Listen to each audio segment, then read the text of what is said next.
ನಮಸ್ಕಾರ. ನಾನಿವತ್ತು ನೇಂದ್ರ ಬಾಳೆ ಅಂದರೆ ಕೇರಳ ಬಾಳೆ ಉಪಯೋಗಿಸ್ಕೊಂಡು ಪಳಂಪುರಿ ಅಂತ ಮಾಡ್ತಾಯಿದ್ದೀನಿ. ಇದಕ್ಕೆ ನಾನು ಬಾಳೆಹಣ್ಣನ್ನು ತಗೊಂಡಿದ್ದೀನಿ. ಇದು ಕೇರಳ ಬಾಳೆ.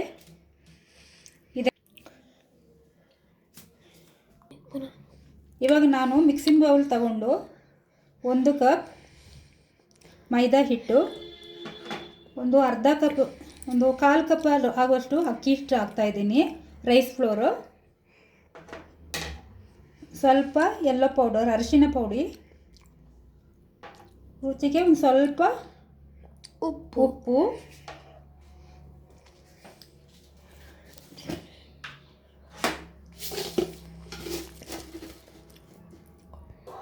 ಮತ್ತು ಇದಕ್ಕೆ ಸಕ್ಕರೆನೂ ಹಾಕ್ತಾಯಿದ್ದೀನಿ.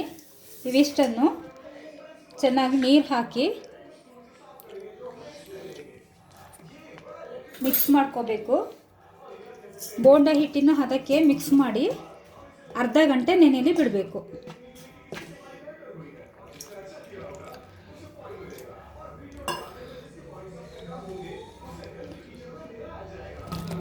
ನೋಡಿ, ಈ ರೀತಿ ಚೆನ್ನಾಗಿ ಮಿಕ್ಸ್ ಮಾಡಿಕೊಂಡು ಇದನ್ನು ಮಿಕ್ಸ್ ಮಾಡ್ಕೋಬೇಕು. ನೋಡಿ, ಹಿಟ್ಟು ಈ ಅದಕ್ಕಿರಬೇಕು. ಇದನ್ನು ಒಂದು ಅರ್ಧ ಗಂಟೆ ಮುಚ್ಚಳ ಮುಚ್ಚಿ ನೆನೆಯಲ್ಲಿ ಬಿಡಬೇಕು. ರೆಡಿಯಾಗಿದೆ, ಅರ್ಧ ಗಂಟೆ ಬಿಡೋಣ. ರೆಡಿಯಾಗಿದೆ ನೋಡಿ, ಚೆನ್ನಾಗಿ ನೆಂದಿದೆ. ಬಾಳೆಹಣ್ಣನ್ನು ನಾನು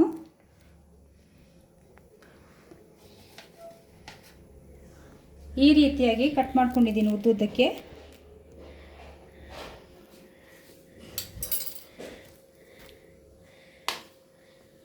ನಿಧಾನಕ್ಕೆ ಎಣ್ಣೆ ಕಾದಿದೆ, ನಿಧಾನಕ್ಕೆ ಅದನ್ನು ಎಣ್ಣೆಲಿ ಬಿಡೋಣ.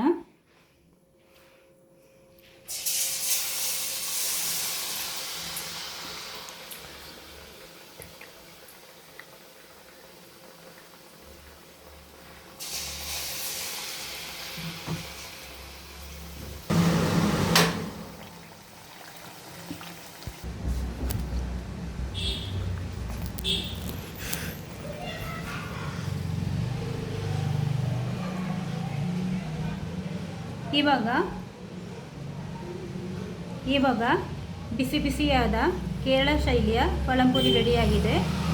ಟೀ ಜೊತೆ ಸರ್ವ್ ಮಾಡ್ತಾ ಇದ್ದೀನಿ.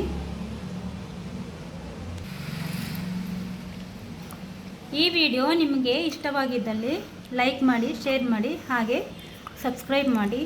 Thank you.